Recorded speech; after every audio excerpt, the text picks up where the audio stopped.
ويسر لي أمري واحلل عقدة من لساني يفقهوا قولي.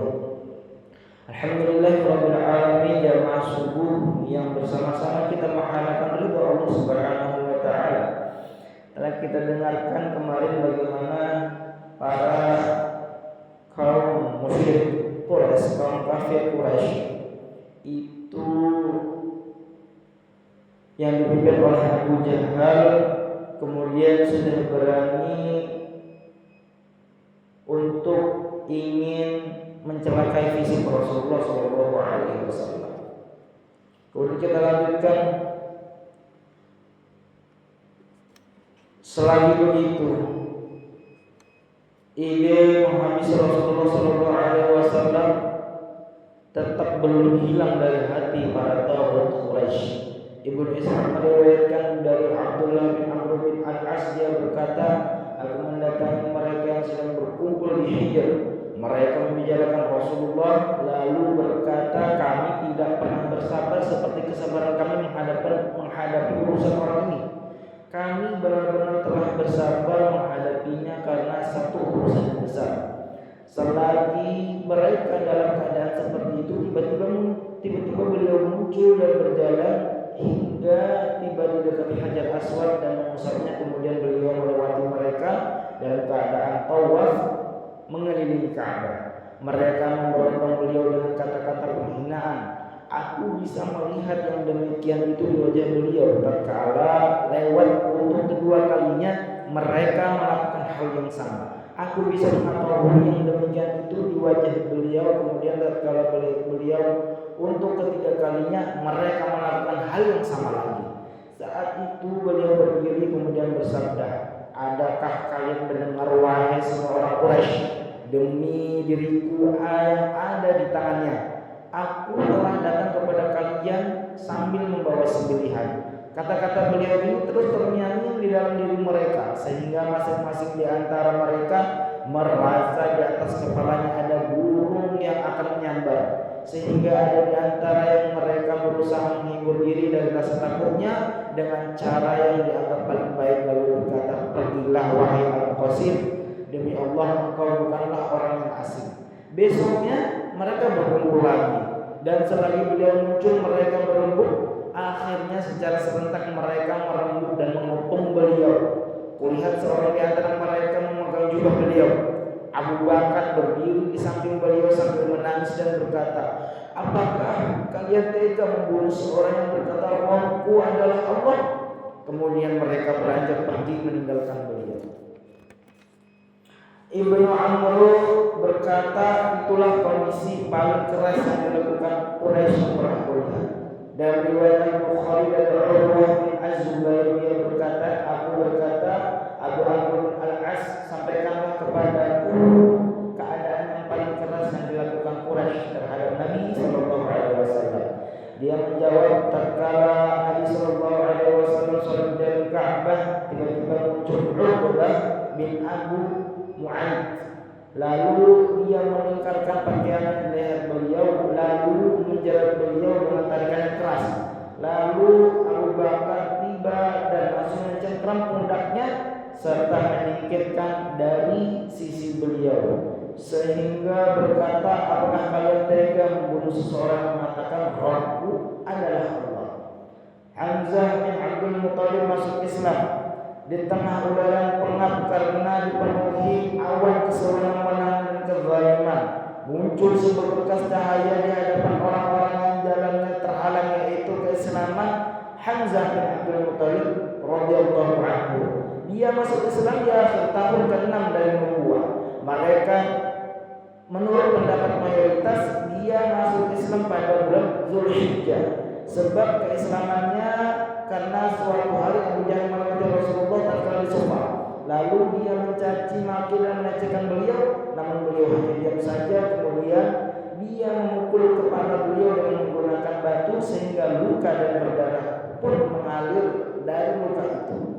Kemudian dia berbalik menuju kumpulan orang-orang Quraisy di dekat Ka'bah dan mengobrol bersama mereka. Seorang budak perempuan milik Abdullah bin Jada'an yang berada di sana melihat apa yang dilakukan Abu Jahal terhadap beliau. Sementara Hamzah yang baru pulang dari berburu sambil menenteng musuhnya lewat di sana. Maka budak perempuan itu mengabarkan apa yang dilakukan Abu Jahal seperti yang dilihatnya. Sebagai pemuda Quraisy yang paling terpandang dan menyadari harga diri beliau, Hamzah langsung meradang. Dia beranjak pergi dan tidak berhenti menulis seorang pun dengan satu tujuan mencari Abu Jahal. Jika sudah bertemu dia, aku akan menghajarnya. Tatkala sudah masuk masjid, dia berdiri di dekat Abu Jahal dan berkata, "Wahai orang yang berpantat kuning, apakah engkau berani mencela anak saudaraku? Apakah aku berada di atas agamanya?" Seketika dia memukul kepala Abu Jahal dengan tangkai busur hingga menimbulkan luka yang menganga. Orang-orang Bani Makhzum, kampungnya Abu Jahal, bangkit berdiri. Begitu pula yang dilakukan orang-orang dari Bani Hashim, kampungnya Sayyidina Hamzah, pun juga bangkit berdiri. Biarkan saja aku amarah atau Hamzah, karena memang aku tetap mencaci maki anak saudaranya dengan cacian yang menyakitkan. Alhamdulillah, telah kita dengarkan bagaimana Rasulullah SAW itu dilukai fisiknya oleh Abu Jahal serta dicaci dihina ketika ingin mencium Hajar Aswad. Lalu Rasulullah SAW hanya berkata, aku datang membawa penyembelih. Akhirnya seolah-olah di langit itu ada burung yang muncul, lalu pada beberapa yang berkata langsung menyerah, engkau bukan orang asing maka lewatlah. Karena menurut seketika Nabi SAW berkata seperti itu, pertolongan Allah Subhanahu wa Ta'ala langsung ditampakkan. Nah, yang diinginkan di sini mungkin jamaah. Kenapa orang-orang kafir Quraisy terdahulu masih menghargai Allah Subhanahu wa Ta'ala sebagai Tuhan, sementara dia mengingkari Nabi Shallallahu Alaihi Wasallam sebagai utusan Allah. Nah, ada yang beberapa dibutuhkan. Memang pada waktu itu banyak kata-kata dari kaum kafir Quraisy itu adalah wallahi, demi Allah, demi jiwaku yang ada pada genggaman Allah misalnya, atau tidak jadinya Nabi Muhammad SAW karena ada kata-kata Allah. Lah ini kok sama-sama menyembah Allah, kok ada yang satu dinamakan kafir, ada yang satu dinamakan Rasulullah SAW. Sebenarnya waktu itu kaum kafir Quraisy sudah beriman kepada Allah Subhanahu wa Ta'ala. Cuma tata cara etika ibadahnya itu mereka buat-buat sendiri. Itu mereka munculkan bid'ah baru dalam beribadah.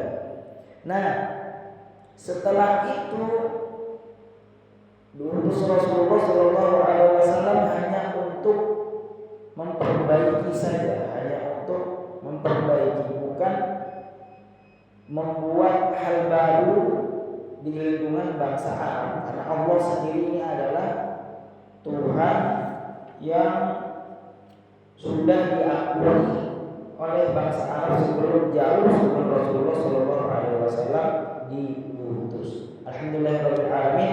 Semoga menjadi manfaat dan faedah kita dalam kehidupan sehari-hari, diamalkan sedikit-sedikit.